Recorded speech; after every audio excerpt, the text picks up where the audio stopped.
sebelum saya dipilih menjadi presiden, Amin Rais ditemani oleh Fuad Bawazir dan Al Hilal Hamdi naik helikopter ke pesantren Buntet Astana Japura di Cirebon. Di sana berkumpul 60 orang kiai besar-besar didatangkan oleh Amin Rais, dan dia meminta kepada para ulama itu melalui kata-kata kepada Kiai Abdullah Abbas, pengasuh pondok pesantren tersebut, Kiai, kira-kira lo ya, Mbok Gus Dur itu disuruh jadi calon presiden. Kiainya jawab, nanti dalam 2 bulan sampean lengserkan. Lalu dia katakan, wallahi tidak akan mungkin itu terjadi. Panjang lebar, ya memang enggak 2 bulan, 20 bulan kemudian. Ya, artinya apa? Dia melanggar sumpahnya sendiri, janjinya sendiri.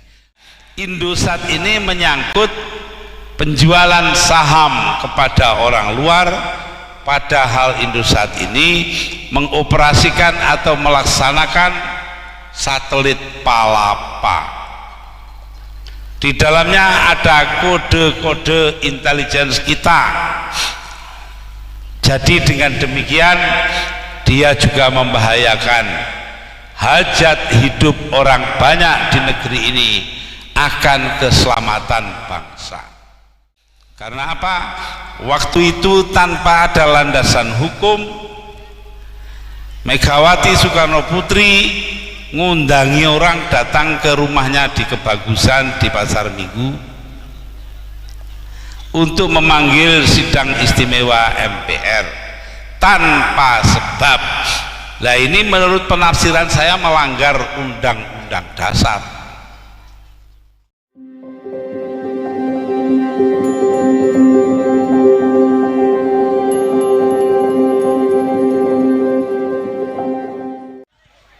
Assalamualaikum warahmatullahi wabarakatuh.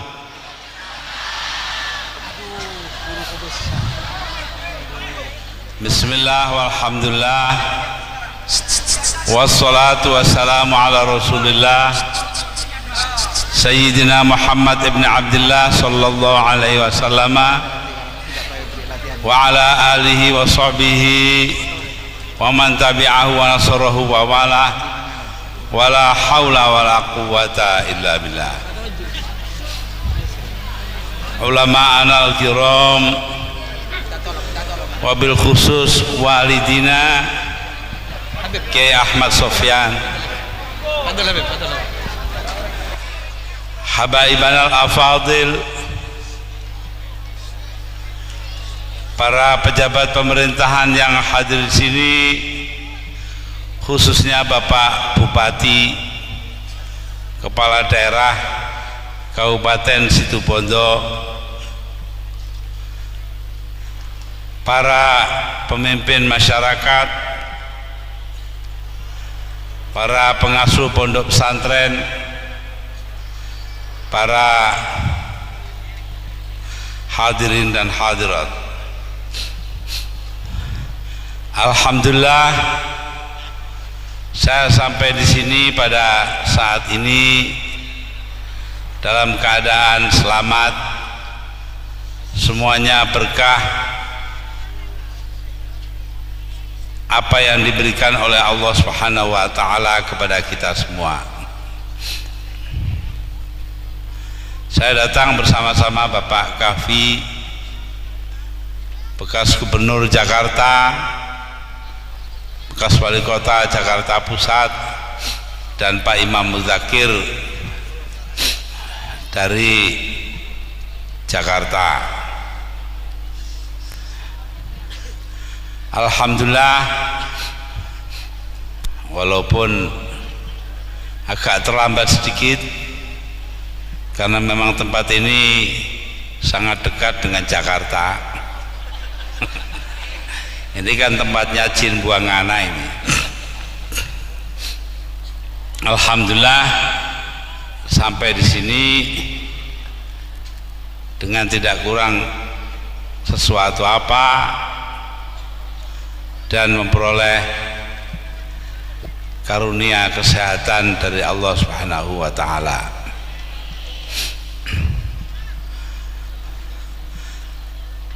Kali ini saya datang kemari tidak untuk tujuan kampanye, ini belum kampanye. Kalau kampanye kayak apa? Ya ini kan baru pemanasan.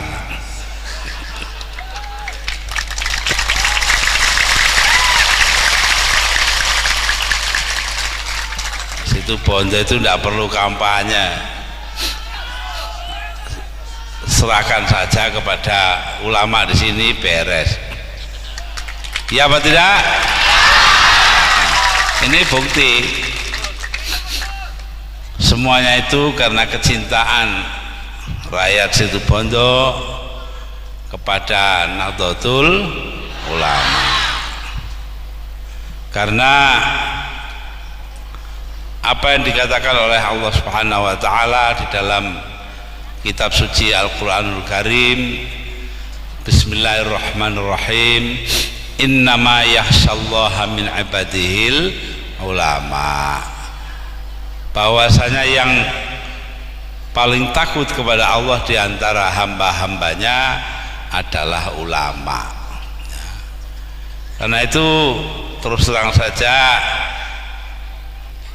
kalau orang-orang Situbondo mencintai ulama itu tidak aneh, karena orang-orang Situbondo memang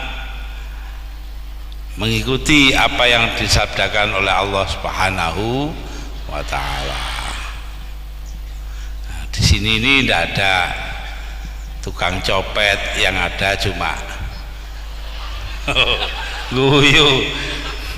Ya, ada zaman masih Surabaya dulu ada terminal Joyoboyo, ada razia tukang copet. Tadi kebetulan saya Kapolresnya salaman. Nah ini saya ingat dulu, razia ini yang bikin polisi. Tahu-tahu ada yang ketangkep, digeledah. Geledah itu di kantongnya ada kartu tanda anggota NU. Jadi kata polisnya, Pak sampean ini NU kok nyopet? Jawabnya apa? NU soal agama Pak. Lah copet profesi.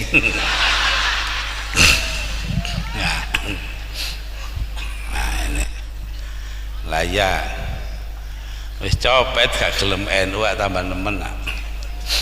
Tapi alhamdulillah Nahdlatul Ulama didirikan di atas landasan akhlak yang mulia, landasan akhlakul karimah. Ya apa tidak? Oh itu. Karena itulah dikatakan al ulama warasatul anbiya. Para ulama adalah ahli warisnya Nabi. Apa hanya yang diwaris? Wong Nabi kabeh melarat itu. Mana ada Nabi yang kaya itu? Tidak ada. Ya. Nah, jadi Nabi itu semua melarat. Nabi kita Nabi Muhammad Sallallahu Alaihi Wasallam waktu meninggal itu hanya meninggalkan babut babut bolong kabeh itu loh. Ya itu saking ikhlasnya, kalau punya apa-apa dikasihkan orang yang lebih kurang.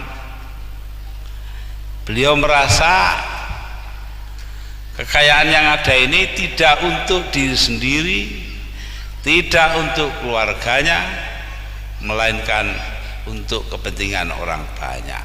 Itu.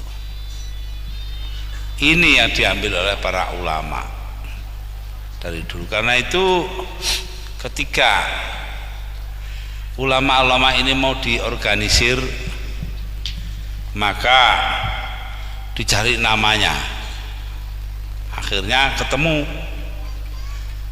di dalam kitab Syarhul Hikam Syarahnya kitab Hikam dari Imam Athaillah As-Sakandari dari Iskandaria atau Alexandria. Itu loh ada dulu Menteri Riset. Nah, nanti juga tidak tahu sudah di sini apa belum. Nah, ada ya yang namanya Muhammad Athaillah Shahibul Hikam loh. MAS Hikam. Siapa MAS Hikam itu? Muhammad Athaillah, namanya Muhammad Athaillah, imam yang ngarang kitab itu, yang mempunyai Shahibul Hikam, Syarah Hikam loh. Lah itu dipakai nama oleh Kiai Abdul Fattah Plumpang untuk putra beliau. Ya ini Mas Hikam yang ada di sini. Nah, ada uang jenenge kitab ya baru ini ya. Untung tidak dinamai takrib. Nah, ketika dicari-cari dapatlah nama untuk organisasi ulama itu, perkumpulan ulama tersebut. Di sana ada ungkapan kata Imam Athaillah Shahibul Hikam, yaitu la tashab man la yunhiduka ilallahi haluhu wala yadulluka ilallahi maqaluh. Jangan ditemani, jangan jadikan guru orang yang perilakunya tidak membangkitkan kamu kepada Allah dan kata-katanya tidak menunjukkan kepada Allah. Loh, siapa orang yang tingkah lakunya membangkitkan kita kepada Allah dan kata-katanya menunjukkan kita kepada Allah? Yaitu ulama. Loh itu yan hiduka, yang membangunkan, membangkitkan. Nah, dicari masdar atau asalnya itu Nahdhah. Karena itu organisasi yang didirikan tahun 1926 itu dinamai Nahdlatul Ulama, kebangkitan para ulama. Lah ketika pada tahun 1998 pengurus besar Suriah Nahdlatul Ulama memerintahkan saya, waktu itu menjadi ketua umum Tanfidiyah NU, untuk mendirikan sebuah partai. Ya, saya pikir partai ini kalau ingin berwatak seperti Nahdlatul Ulama ya harus menggunakan kata kebangkitan. Karena itu menjadi Partai Kebangkitan Bangsa, PKB. Sebelum itu beberapa bulan, hampir setahun, ada orang perempuan buta huruf bilang pada saya, "Yai, saya kok mimpi." "Mimpi apa, Bu?" "Saya mimpi sampean," bahasa Jawa ini, "damel pil KB." Damel pil KB. Nah, saya bingung. Damel itu bahasa Jawa bisa membuat, gawe bisa memakai, nggawe. Nah ini, jadi saya itu bingung yang mana. Yang saya bilang, "Bu, saya ini tidak bisa membuat pil KB karena tidak punya pabrik obat. Juga saya tidak pakai pil KB, wong sudah tua, anaknya banyak, sudah 4, terus gede-gede KB malah duwe putu barang." Waktu itu anak saya baru kawin, bentar lagi punya cucu. Lah nggak tahu, pokoknya saya mimpinya begitu. Ya sudahlah, kadar mimpi ya. Nah, itu akhirnya waktu disuruh buat PKB, cocok-cocokan namanya disetujui PKB, saya tertawa sendiri. Oh, ini toh yang dimaksudkan pil KB dulu itu. Nah ini ya, alhamdulillah dengan cepat PKB menjadi besar dan sekarang menjadi dari sudut jumlah pemilih menjadi partai ketiga terbesar di Indonesia. Ini pun sebenarnya ya karena apa ya, pemilihnya itu tidak benar. Loh, pemilihnya tidak benar gimana? Iya, baru dihitung 60% suara oleh Komisi Pemilihan Umum KPU di bawah pimpinan Bapak Rudini. Lalu Pak Habibie sudah membuat SK, surat keputusan Presiden tentang susunan DPR MPR, komposisi DPR MPR, baru 60 suara. Nah, sing gurung dihitung, sing desa-desa sing umumnya ya nyoblos PKB. Karena itu kita menanyakan hal itu kepada Mahkamah Agung, tapi sampai sekarang belum dijawab. Begitu juga ketika pada tanggal 21 Juli 2001 saya berkirim surat kepada Mahkamah Agung, yaitu melakukan 21 Juli 2001 melakukan pengumuman keadaan darurat.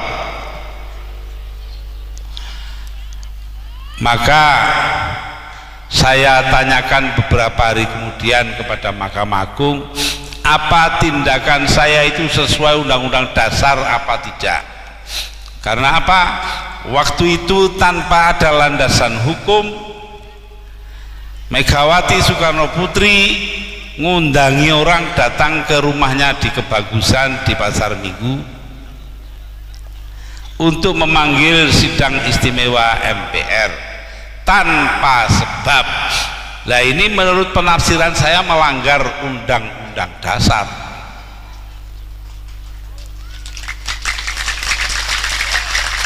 Lagi-lagi tidak dijawab. Tidak dijawab. Kemudian saya kirim surat. Saya waktu itu memerintahkan Kapolri S. Bimantoro dan Panglima TNI Widodo AS untuk menangkap 15 orang yang melanggar Undang-Undang Dasar, juga tidak dilakukan. Padahal Presiden yang merintah. Apa ini melakukan tindakan insubordinasi, melanggar perintah apa tidak? Juga tidak dijawab.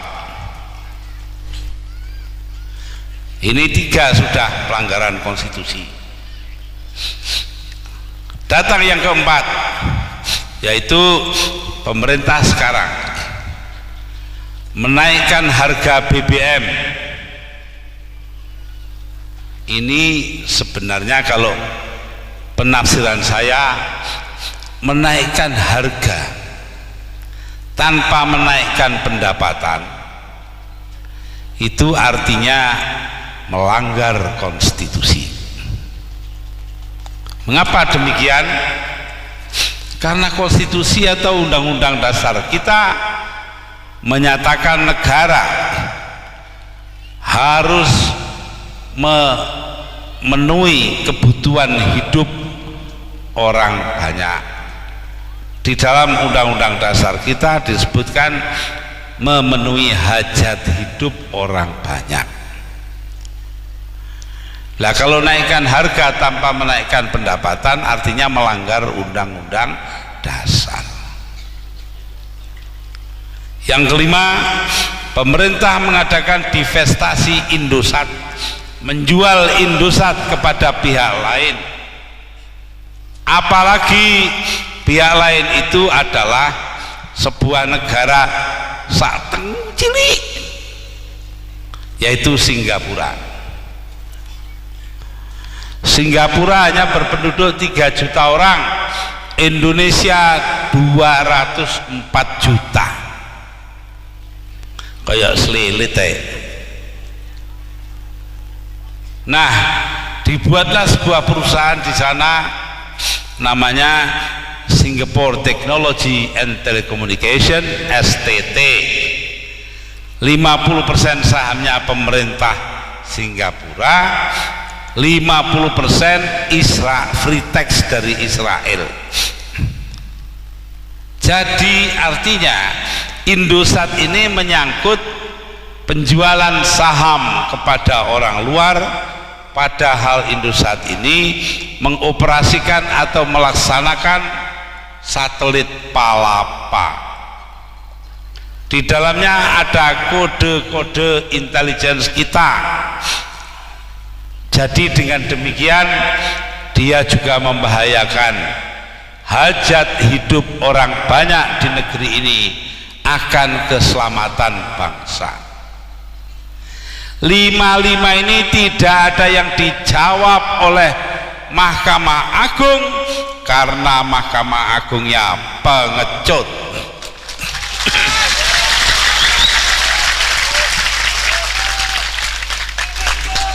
Saya tidak ngompori orang, saya hanya supaya Anda semua tahu akan hal ini, itu saja. Buktinya kalau terjadi pelanggaran konstitusi, saya bicara begini sudah 1,5 tahun lamanya, sudah diterbitkan sebuah buku mengenai apa itu maklumat keadaan darurat. Sudah berbulan-bulan yang lalu buku itu sudah habis, sekarang dicetak kedua. Tetap tidak ada yang berani membawa saya ke pengadilan. Oh iya, kalau betul kan dibawa ke pengadilan toh. Itu menunjukkan apa yang saya omongkan itu betul. Sebab menuduh pemerintahan adalah melanggar konstitusi adalah sebuah tindakan hukum yang dapat dihukum kalau tidak benar. Tak tunggu nih kapan itu? Ya, enggak pernah. Sama saja Ketua MPR Profesor Dr. Amin Rais adalah penipu.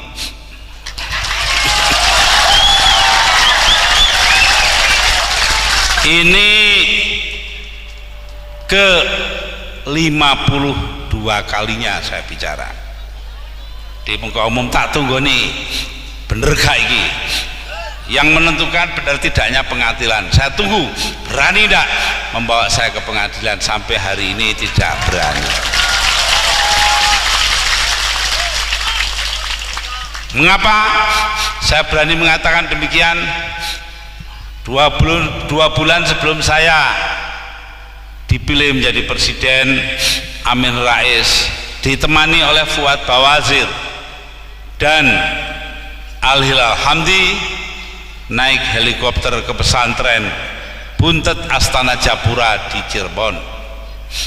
Di sana berkumpul 60 orang kiai besar-besar didatangkan oleh Amin Rais,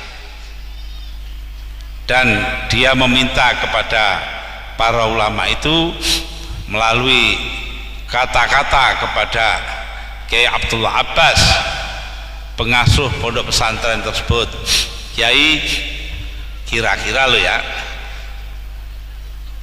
Mbok Gus Dur itu disuruh jadi calon presiden.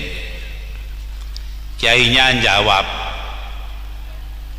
nanti dalam 2 bulan sampean lengserkan. Lalu dia katakan, wallahi tidak akan mungkin itu terjadi.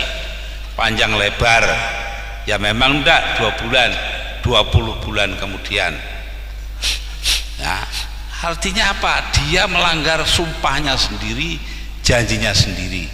Lah orang melanggar sumpah atau janji itu kan penipu toh.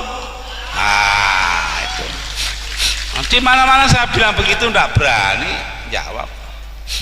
Ada orang lain juga begitu, Wakil Presiden Hamzah Has. Saya bilang ini ke-39 kalinya. Jadi saya sudah pidato di mana-mana. Tidak hanya begini saja Pak Hikam. sudah di mana-mana. 39 kali saya mengatakan bahwa Pak Hamzahas berada di belakang teroris.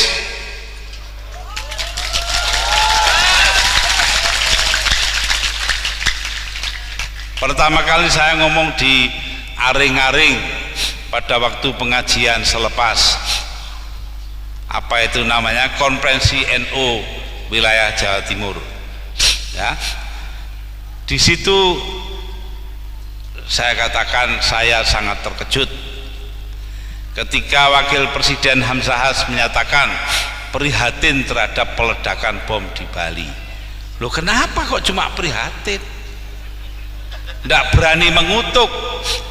Jangan-jangan saya bilang orang di belakang pemboman itu adalah temannya Hamzahas.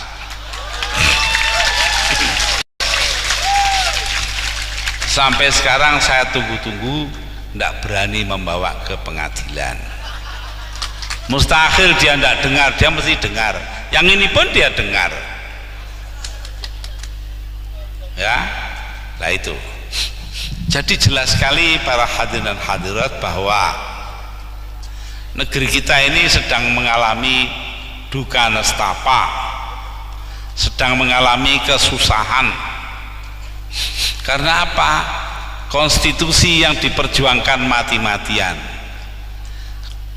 konstitusi yang diperjuangkan oleh para pendiri republik ini, termasuk 7 orang wakil gerakan Islam. Ke-7 orang itu yaitu Ki Bagus Hadikusumo dari pengurus pusat Muhammadiyah, Kiai Haji Abdul Qahar Muzakir, salah seorang yang hubungan famili saya manggil Pak D, dari PP Muhammadiyah, seorang namanya Ahmad Subarjo dari Masyumi, ya. Kemudian Abdurrahman Baswaddan, Ketua Umum Partai Arab Indonesia PAI. Kelima, Abi Kusno Cokro Suyoso dari Syarikat Islam. Sini ada orang Syarikat Islamnya enggak? Enggak ada. Nah, mudah-mudahan ada. Enggak ada ya kenemenen. Yang keenam, Haji Agus Salim, yang kita semua tahu bahwa beliau berilmu agama sangat dalam. Yang ketujuh, Abdul Wahid Hashim, ayah saya mewakili Nahdlatul Ulama. Ke-7 orang ini ketika berkonsultasi dengan Bung Hatta tanggal 18 Agustus 1945, sehari setelah kemerdekaan diproklamasikan, mengeluarkan istilah sekarang ini ngedrop piagam Jakarta dari pembukaan Undang-Undang Dasar. Loh, negara yang diperjuangkan mati-matian juga oleh para wakil-wakil organisasi Islam itu sekarang sedang mengalami musibah besar-besaran karena terjadi pelanggaran konstitusi, pelanggaran demi pelanggaran. Lah yang diurusi itu tidak ada yang pokrok, cilik-cilik, bangsanya soal inul, guyu, tawa itu. Ya kan soal kecil loh, inul aja loh. Ya. Inul tukang ngebor.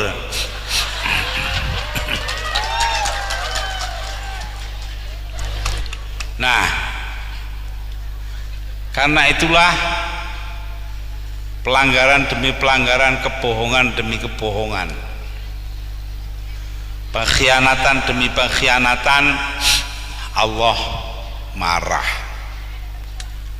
Karena marah itu kita lihat sekarang bumi longsor, gunung-gunung meledak, bahkan diumumkan Semeru, Gunung Semeru itu sudah mati, sekarang hidup lagi.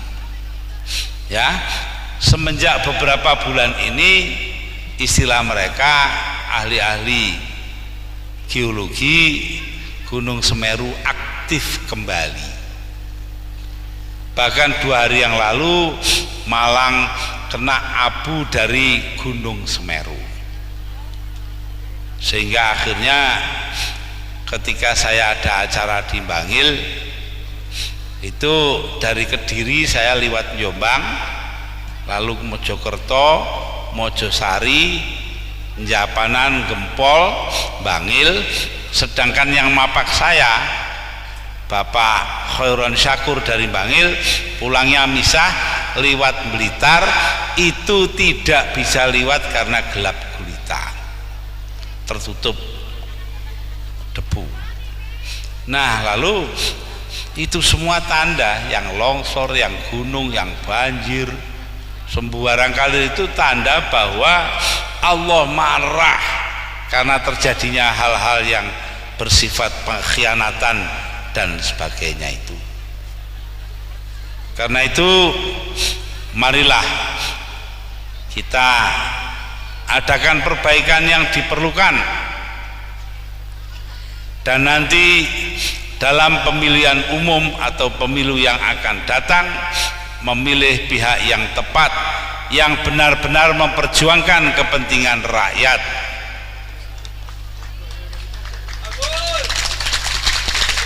Ini bukan kampanye loh, saya tidak nyebut apa-apa kok. Pihak yang mementingkan kepentingan rakyat, ya loh. Ya, tidak perlu kita kadek milih partai A atau si B, si A, itu tidak perlu nanti. Itu pada waktunya aja lah nanti diberitahu. Nah, ini akibat daripada situasi seperti itu. Musibah demi musibah. Kalau dikatakan oleh Al-Quranul Karim, Bismillahirrahmanirrahim, ma asobakum min musibatin fabima kasabat aidikum wa ya'fu an katsirin. Musibah yang menimpa diri kalian tidak lain adalah buah kerja tangan kalian sendiri. Loh, kalian tuh orang banyak. Nah, di dalamnya termasuk gombal-gombal yang melanggar konstitusi. Nah, karena hal itulah maka kita kena musibah demi musibah.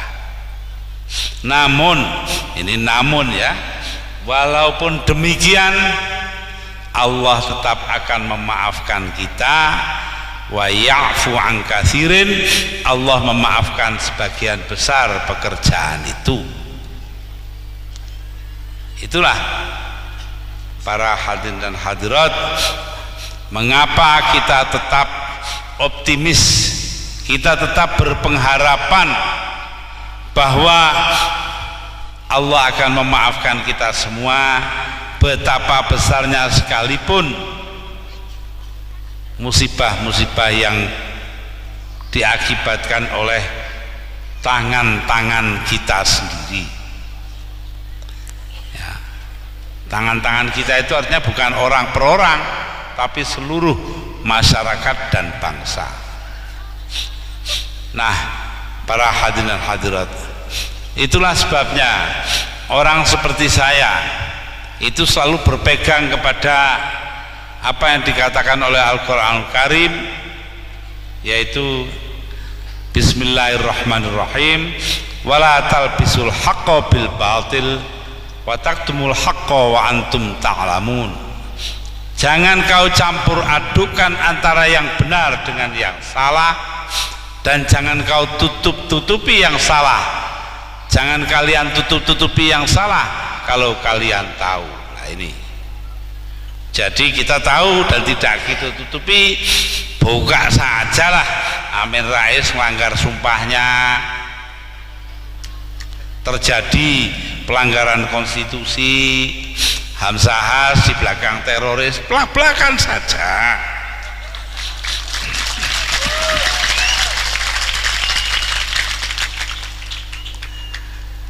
Nah, para hadirin hadirat, dengan demikian jelaslah bahwa kita akan dapat mengatasi kesulitan-kesulitan kita yang dalam bahasa luar negeri atau istilah zaman sekarang, kata orang Betawi, istilah kerennya itu adalah pelanggaran hukum yang ada. Dengan melakukan pelanggaran hukum yang ada itu, kita lalu tidak bisa memenuhi kewajiban sebagai bangsa untuk menegakkan keadilan. Al-Quranul Karim padahal berkata, ya ayyuhalladzina amanu, bismillahirrahmanirrahim, ya ayyuhalladzina amanu kunu qawwamina bil qisti syuhada'a lillah walau ala anfusikum. Hendaknya kalian, wahai orang-orang beriman, hendaknya kalian menegakkan keadilan dan menjadi saksi bagi Allah walau mengenai diri kalian sendiri. Artinya walaupun situ ada yang berkhianat, tetapi kita tetap bersabar karena percaya keadilan Allah akan tegak. Betul tidak? Bagaimana tegaknya keadilan Allah itu? Melalui pemilihan umum itu. Kalau bapak-bapak, ibu-ibu, saudara-saudara ingin menegakkan keadilan, maka lakukan hal itu melalui pemilihan umum yang akan datang. Pilihlah pihak yang benar. Lah ini ada yang marah, kampanye mencuri waktu. Loh, siapa yang kampanye? Saya tidak nyebut apa-apa.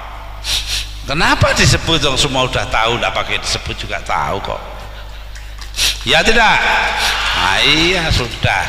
Ya itulah para hadirin dan hadirat, apa yang menjadi pikiran kita saat ini. Karena itu ya, kita ikutlah pada bimbingan para ulama, contoh-contoh yang diberikan ulama. Nanti saya kemukakan, karena sebetulnya kita kesini kan untuk muludan ini, untuk maulid Nabi Muhammad Sallallahu Alaihi Wasallam. Tapi tidak apalah kita. Maka bagian pertama tadi, yang macam-macam tadi itu, yang intinya kita kena musibah karena ada sebabnya. Untuk menghilangkan musibah itu, mari bersama-sama kita baca pujian.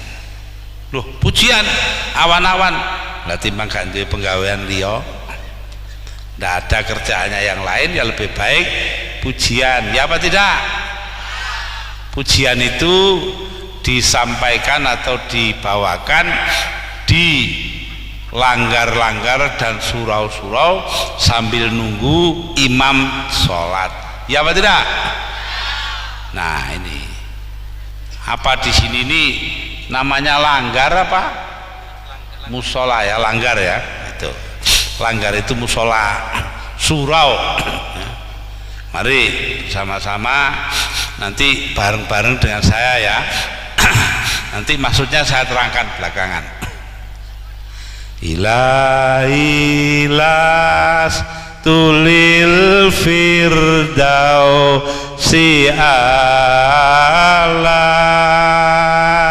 wala aqwa ala naril jahimi fahabli batau waghfir dhunubi fa innaka ghafirudz dzambil azimi. Ilahi, wahai Tuhanku, lastu lil firdausi ahlan, aku bukan orang yang ahli sorga. Wala aqwa ala naril jahimi, dan aku tidak kuat api neraka. Loh kenapa? Tidak kuat api neraka, tapi bukan ahli surga. Siapa orang mana? Orang situ Bondo. Ya, tapi sebagai orang NU, sebagai orang PKB, maka ada jalan ketiga. Fahabli taubatan, maka berikan kepadaku kemampuan bertobat. Fa innaka, dan ampuni dosa-dosaku. Waghfir dzunubi fa innaka ghafirudz dzambil azimi, karena sesungguhnya engkaulah yang paling dapat memberikan ampun atas dosa-dosa yang besar. Ada kesempatan bertobat ini ya, tapi tobat yang bener, jangan tobatnya wong lata itu. Ada yang jatuh tobat ya, mari dibaleni, saya terangkan maksudnya bareng-bareng. Ilailas tulil firdausi ala wala aqwa ala naril jahimi. Habli taubatau waghfir dzunubi fa innaka ghafirudz dzambil azimi.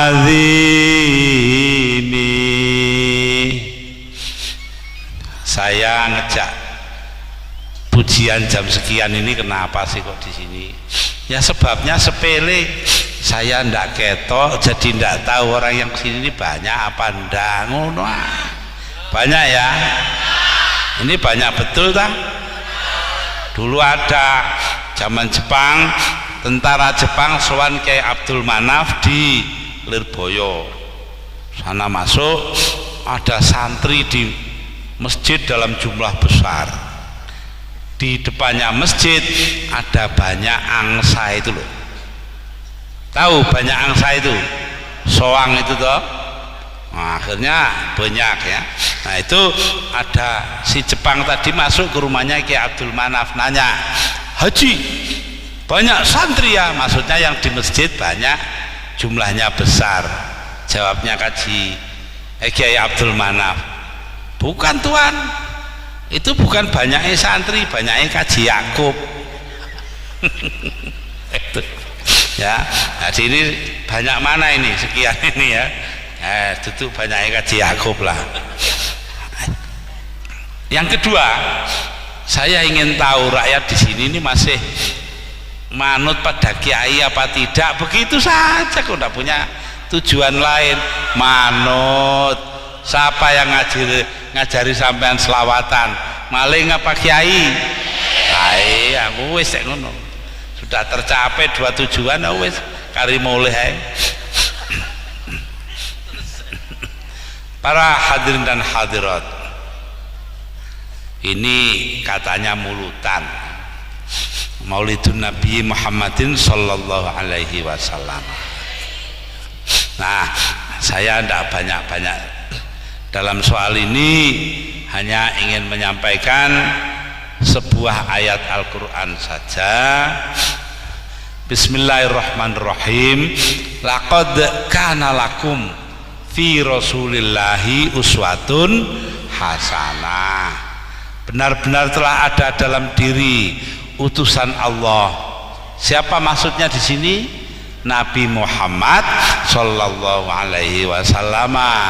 Telah ada contoh yang sempurna, keteladanan yang sempurna. Hasanah ay kamilah. Ya, di sini jelas. Kalau tidak jelas nanti akibatnya bisa dimarahi orang. Ada yai itu sampai tidak berani dungo. Robbana atina fid dunya hasanah wa fil akhirati hasanah wa qina adzabannar. Kenapa? Di dia ndonga begitu, Rabbana atina fid dunya hasanah wa fil akhirati hasanah wa qina adzabannar. Pulang-pulang dimarahi mertua perempuan, kampungan kamu. Diem aja dia. Masa sudah saya kasih Mbak Yunya jadi istri kamu masih minta hasanah. Masih hidup dua-duanya ini, yainya juga masih hidup tapi mertuanya sudah meninggal. Nah, ini. Nah, jadi hasanah di sini sempurna. Bagi siapa keteladanan sempurna itu? Liman kana yarjullah, bagi orang yang mengharapkan ridho Allah. Mengharapkan ridhonya siapa? Allah, ya. Nggak ngarep ridhonya orang lain. Nah, ridho Allah ala ridhol walidain katanya. Ridhonya Allah itu tergantung kepada ridhonya kedua orang tua. Karena itu kita tidak boleh ngelawan kedua orang tua. Ini contoh. Nah, jadi ridho yang dicari. Ridho itu kerelaan, bahasa Indonesianya itu. Ada orang punya madrasah, dijawab, ditanya, sampai ini madrasahnya ini apa statusnya itu, hukumnya atau kedudukannya? Disamakan? Oh enggak Pak. Diakui? Enggak Pak. Didaftar? Enggak Pak. Lah kok semua tidak, itu lalu apa? Diridhoi Pak. Enek sekolah diridhoi. Ya ini ya boleh saja, tapi jangan status sekolahnya diridhoi. Buat yang betul lah. Disamakan, diakui atau didaftar, terdaftar. Nah, yang kedua, bagi orang yang mengharapkan hari kebahagiaan, hari akhirat, wal yaumal akhir, ay yarju yaumal akhir, ingin kebahagiaan akhirat. Apa kebahagiaan akhirat itu? Yaitu surga. Itu orang hidup ini kan inginnya surga, itu sudah. Karena itu Al-Quran mengatakan, ya, mayyabta bismillahirrahmanirrahim mayyabtaghi ghairal islami dinan fala yuqbala minhu wa huwa fil akhirati minal khasirin. Barang siapa mengambil selain Islam sebagai agama, fala yuqbala minhu, amal perbuatannya tidak diterima Allah. Ini munggu wong Islam, ya terserah Allah mau terima apa tidak, tapi kita menganggap begitu. Wa fil akhirati minal khasirin, dan orang itu di akhirat kelak akan menjadi orang yang merugi. Merugi itu artinya tidak memperoleh surga itu. Nah, para hadirin dan hadirat, yang ketiga, ya, yang melakukan zikir sebanyak mungkin artinya sangat mempertimbangkan kekuasaan Allah, ya. Nah, zikir itu ada zikir lafzi, la ilaha illallah, la ilaha illallah. Nah, itu zikir lafzi. Astagfirullahaladzim, astagfirullahaladzim, astagfirullah, itu zikir lafzi. Tapi ada zikir fi'li. Zikir lafzi itu zikir dengan ucapan, zikir fi'li itu zikir dengan perbuatan. Nah, sekarang ini hikmahnya maulid sekarang ini apa? Siapa sampai ini benar-benar sudah zikir fi'li? Karena apa? Ini pertanyaan saya sekarang. Kalau air sungai itu mengalir kemana? Ke laut. Laut ini kalau sini apa bahasanya? Laut. Tase. Oh, tase. Dah, laut itu utara ya. Iya. Karena saya orang Jawa, ya, nggak ngerti bahasa sini, bahasa Madura. Alhamdulillah ada bahasa nasional, bahasa Indonesia. Kalau nggak ada hubungan saya dengan sampean, nggak ngerti satu sama lain. Nah, ada orang situ Bondo, itu belajar di Australia, belajar kimia, nggak jarang pakai bahasa itu, ngomong nggak pernah, rumus-rumus ditulis di papan tulis atau di kertas sampai lulus jadi doktor. Lah ngurus tiket mau pulang, tiket pesawat terbang, kartu pesawat terbang, ditanya sama pegawai universitas, when will you go back to your country, kapan kamu akan kembali ke negeri kamu? Jawabnya, montak mandi ya Tuesday. Lah ini apa ada monnya barang ini repot ya. Nguyu ini. Tahu ngalami tak? Ya. Nah, kalau air itu sampai ke laut, kemudian dipanaskan oleh matahari menjadi uap air. Uap air naik ke atas menjadi apa? Awan, ya toh? Jok megalo. Muring-muring kok. Jadi awan. Awan didorong angin sampai ke gunung. Ke atas gunung pendinginan terjadi. Di atas gunung kan selalu dingin. Dingin lalu jadi apa? Air hujan. Lah air hujan itu separuh masuk sungai lagi, ke laut lagi, begitu mupeng. Tapi ada yang diserap bumi, diserap oleh tanah. Lah penyerapan itu terjadi kalau ada akar-akar. Lah akar ini hanya akan hidup kalau ada pohonnya, ya apa tidak? Apa pernah dengar akar tanpa pohon? Engko lek padha karo pemimpin gak duwe akar ngene kok. Jenenge pemimpin jenggot.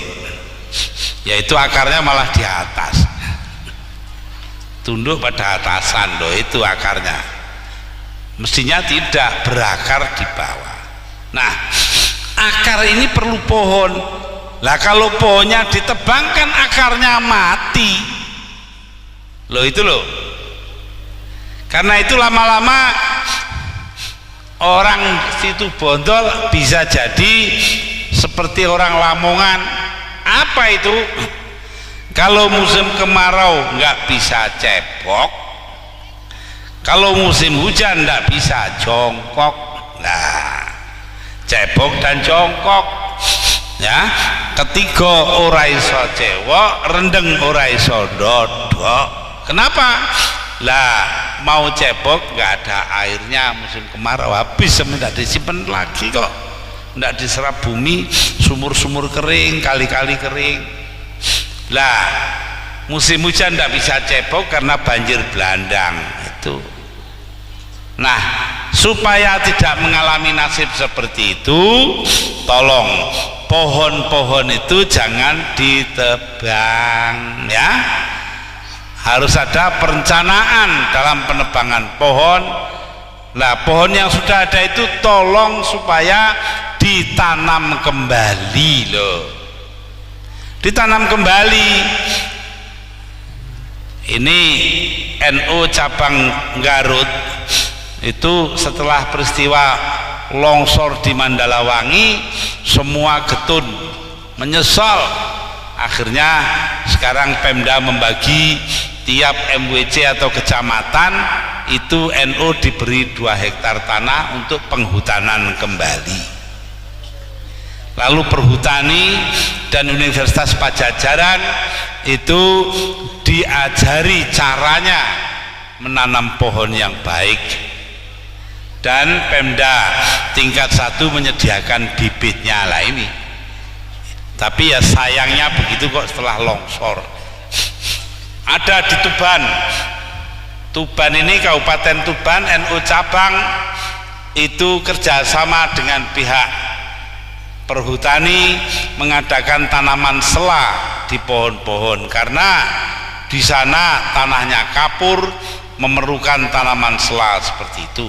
Entah berapa ratus hektar itu. Pokoknya di sini bisa ditiru hal semacam itu.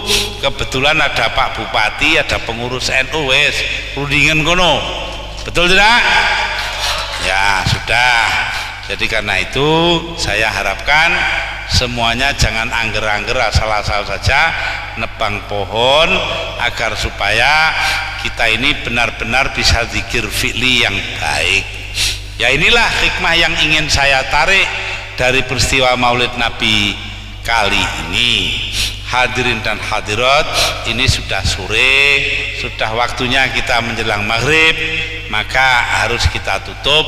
Saya tutup ini dengan sebuah syairan, waladatka ummuka ya ibna adam bakiya wan nasu haulaka yadhaku nasurura fajahat linafsika antakuna idza bakau fi yaumi mautika dhahikam masrura. Engkau lahir wahai anak Adam. Siapa itu anak Adam? Manusia. Engkau lahir, ketika itu engkau menangis, tidak ada bayi lahir wannasu haulaka yadhakuna surura, manusia sekelilingmu tertawa gembira karena engkau lahir dengan selamat. Fajahat linafsika, maka usahakan bagi dirimu, ya, pada hari kematianmu ketika mereka menangisi engkau, dhahika masrura, engkau sendiri tertawa gembira melihat surga. Loh, ya. Sudah, ini saja yang saya kemukakan.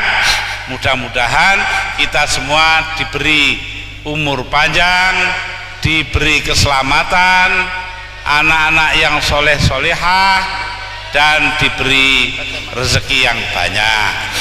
Demikian, maka kita akan doa.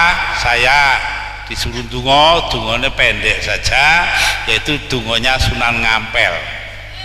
Dari surat Al-Kahfi ada satu ayat di bulan Baleni, ila hadratin Nabi Mustafa Muhammadin sallallahu alaihi wasallam wa jamil anbiya wa mursalin wa malaikatil muqarrabin wa laimatil musyahidin wal auliya sholihin wa qulna Fatihah.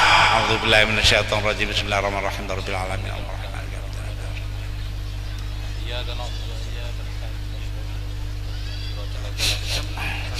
Rabbana atina min ladunka rahmatan wa hayyi lana min amrina rasyada.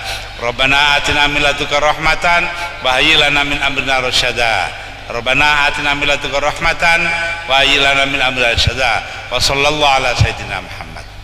Wassalamualaikum warahmatullahi wabarakatuh.